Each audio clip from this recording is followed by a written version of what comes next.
Assalamu alaikum. Dear students and viewers, welcome back to Ing with Professor Shahzad Tabassum. Shahzad Tabassum is here. Dear students and viewers, please don't forget to subscribe my YouTube channel. Dear students, as all of you know, we were going through the lesson number 6, The Reward by Lord Dunsany. Now let's resume the lesson. How did he do that? asked Turbot. टर्बट ने जॉर्कन से पूछा कि उस नौजवान ने ऐसा कैसे किया या किस तरह से वो अपने मकसद में कामयाब हुआ. Simply by sticking to it, said Jorkins. Stick to कहते हैं persist करना, कायम रहना, डटे रहना. जॉर्कन्स ने कहा कि महज अपने इरादे पे कायम रहकर he went into politics, कि उसने सियासत में हिस्सा लेना शुरू कर दिया या सियासत के मैदान में कदम रख दिया. They all do in that country, कि उस मुल्क में सभी लोग सियासत किया करते थे, मतलब सियासत उनका चलन था या वो सियासत में बढ़ चढ़ के हिस्सा लेते थे. But he went into them harder than anyone else and never gave up his ambition. Give up कहते हैं to chuck up, छोड़ देना, to abandon, और ambition कहते हैं गोल को या aim को, मकसद को.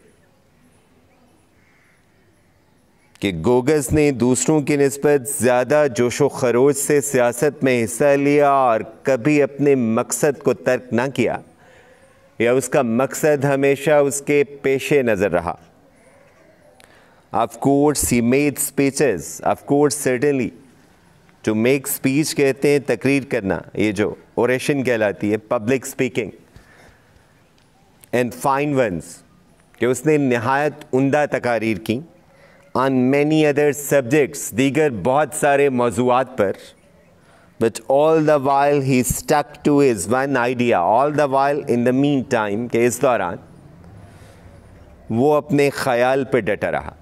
कि ज़ाहिर है उसने सियासत में हिस्सा लिया था तो उसने इस बुनियाद पे तो नहीं लिया था कि मैं कोर्ट एक्रोबेट बनना चाहता हूँ.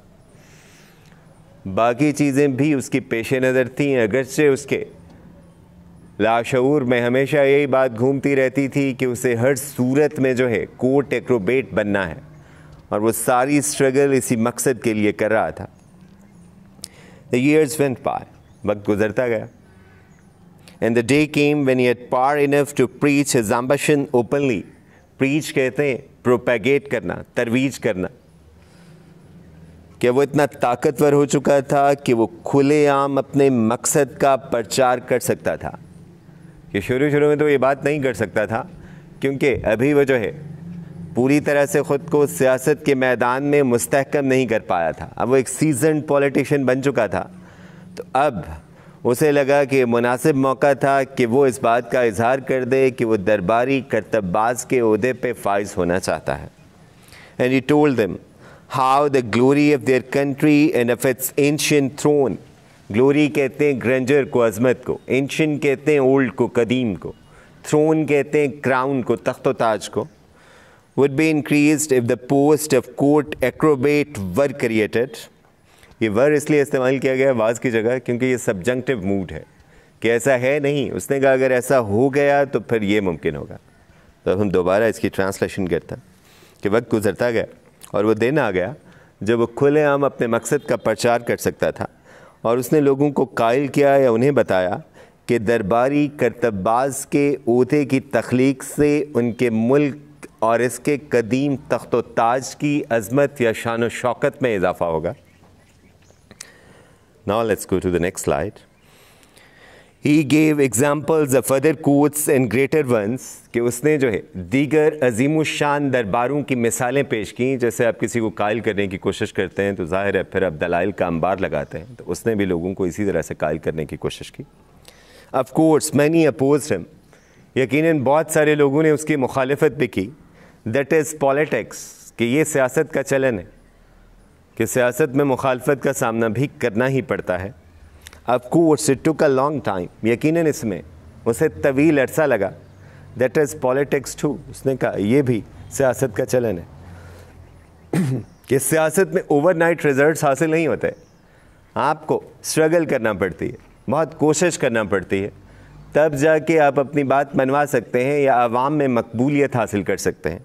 तो गोगस ने ये मेहनत की थी, अब वो अवामुन्नास में मकबूल था और इसलिए उसने लोगों को फिर कायल करने की कोशिश की कि वो जो उसका एम्बिशन था उसको वो फुलफ़िल कर सके, लॉन्ग स्टैंडिंग एम्बिशन कि जो 16 साल की उम्र में उसे सूझा था कि वो एक कोर्ट एक्रोबेट बनना चाहता। But as the years went by he wore down opposing arguments। wear down से मुराद क्या है? पुराना कर देना, यहाँ पे to defeat, शिकस्त दे देना। till he had taught people what a lesson it would be to all the nations to have a young athlete at court exhibiting, exhibit कहते हैं to display, दिखाना, perfect physical fitness and how such an example would strengthen their soldiers, strengthen कहते हैं to make strong and enable them finally at last to win the just rights of the nation in victorious battle।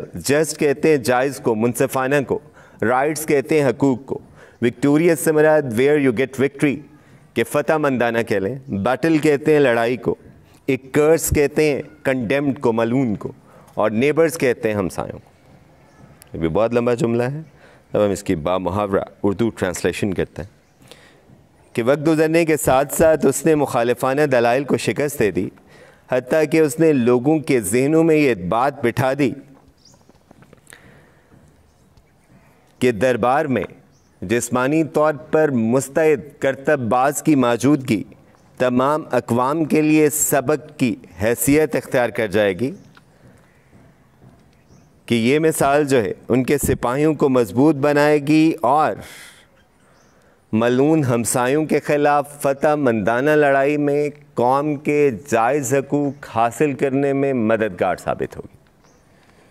अभी आप देख रहे हैं ना कि narrative जो है वो इसी तरह से ही बनाया जाता है कि टंग इन चेक मुसन्निफ़ आपको यही कह रहा है कि एक्चुअल ये उसका अपना ही मकसद था, मगर उसने लोगों को ये बावर करा दिया कि ये मकसद महज उसका नहीं है, ये पूरे मुल्क के लिए फ़ायदेमंद है, इससे मुल्क की तख्तो ताज की अज़मत में इजाफ़ा होगा और मुल्क जो है वो फले फूलेगा और अपने दुश्मनों को शिकस्ते फाश देगा। अब ये आपको पता है पूरी दुनिया में सियासतदान ऐसे ही करता है कि हर जगह पर नैरेटिव्स जो हैं वो इसी तरह से ही कंस्ट्रक्ट किया जाता है कि अवामुन्नास को, मैं तो यही कहूँगा कि बाज़ जगहों पे तो बेवकूफ़ बनाया जाता, असल मकासद जो हैं वो कुछ और होते हैं और हमें कुछ और बताए जाते हैं और हम सादा लोग हैं इसलिए बातों में आ जाते हैं। तो ये लोग भी सादा लोग थे और शायद गोगस जैसे जो है काया जो है वो पॉलिटिशियन की बातों में आ गए थे और उन्होंने कहा कि हाँ ठीक है, ये ओहदा जो है वो तो बहुत ज़रूरी है, वरना मुल्क जो है वो मर जाएगा, वरना कुछ बाकी नहीं बचेगा। And so the idea caught on, catch on कहते हैं टू बिकम पॉपुलर, कि ये ख्याल मकबूल आम हो गया। And to make a very long story short, और किस्सा मुख्तसर, जैसे अब दरिया को कूज़े में बंद करते हैं, the post of court Acrobat were duly created, कि दरबारी करतबबाज का ओहदा जो है वो तख्लीक कर दिया गया। ड्यूली ये शायद तंज़ी है कि लोगों ने तो यही समझा कि हाँ ये ज़रूरी है, अब इसके बगैर हम मिट जाएंगे, और यही उसकी कामयाबी थी कि उसने लोगों को इस बात पे कायल कर लिया। मतलब मसला ये होता है ना कि आप कायल ही नहीं कर पाते, मगर वो सीजन पॉलिटिशियन अब बन गया था और इसका मतलब बहुत अच्छा जो है ऑरेटर भी था कि उसने इन बातों से जो है लोगों को राम कर लिया और उसकी ख्वाहिश जो है वो पूरी हो गई। Now let's go to the next slide. Both parents of Gogas were by then long dead, कि उस वक्त तक उसके वालदैन को मरे हुए अरसा बीत चुका था।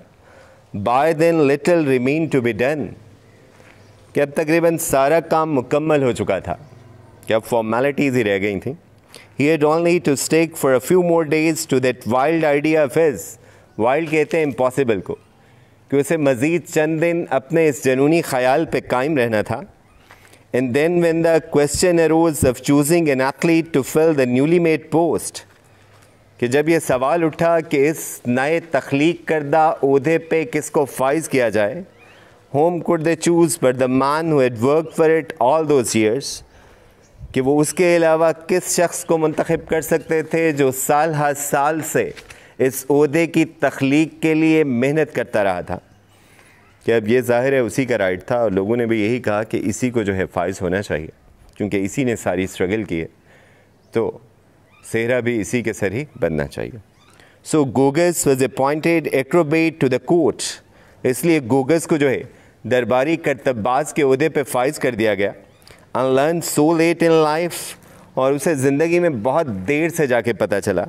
व्हाट ऑलवेज टेक्स टाइम, और यकीनन इसमें वक्त लगता कि एक्सपीरियंस का कोई शॉर्टकट नहीं है कि जब आप उस तजर्बे से गुज़रते हैं तो आप तभी सीखते हैं। That his parents were right after all, कि बहरहाल उसके वालदैन की बात दुरुस्त थी। ये पहले भी बात हो चुकी है ना कि वो जनरेशन गैप होता, तो उसके पेरेंट्स तो चाहते यही थे कि वो सेंसिबल एम्बिशन परसू करे, मगर उसके जहन पे ये जुनून सवार था कि उसे एक्रोबेट बनना था, इसलिए उसने बहुत लंबी स्ट्रगल की थी।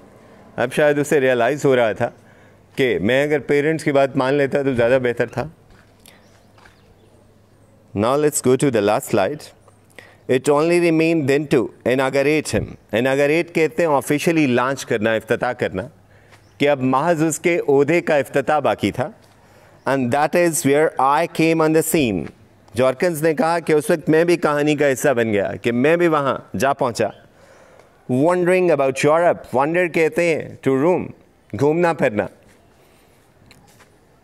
As I used to do in those days, कि उन दिनों मैं जहाँ गर्दी किया करता था तो मैं भी घूमते घूमते उस मुल्क में जा पहुँचा। When food used to be cheap, कि जब खाना सस्ते दामों मिला करता था। चीप कहते हैं नॉट एक्सपेंसिव या नॉट कॉस्टली कह लें।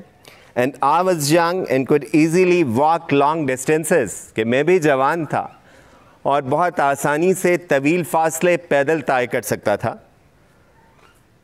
I came to that country and they were wonderfully friendly, कि मैं उस मुल्क में जा पहुंचा और वो नहायत दोस्ताना मिजाज के हामिल थे। फ्रेंडली कहते हैं एमिकेबल को, दोस्ताना मिजाज के हामिल। And they let me see the great ceremony. Ceremony कहते हैं किसी भी ऑफिशियल तकरीब को, कि उन्होंने मुझे इस अजीमुशान तकरीब में शिरकत की इजाज़त दे दी, which took place as soon after the creation of the post, as Goga's uniform could be got ready, कि जो उसकी वर्दी तैयार होने के फ़ौरन बाद मुनक़िद की गई। Let's call it a day. Thanks for patiently listening to me. Stay safe, stay blessed. Allah Hafiz.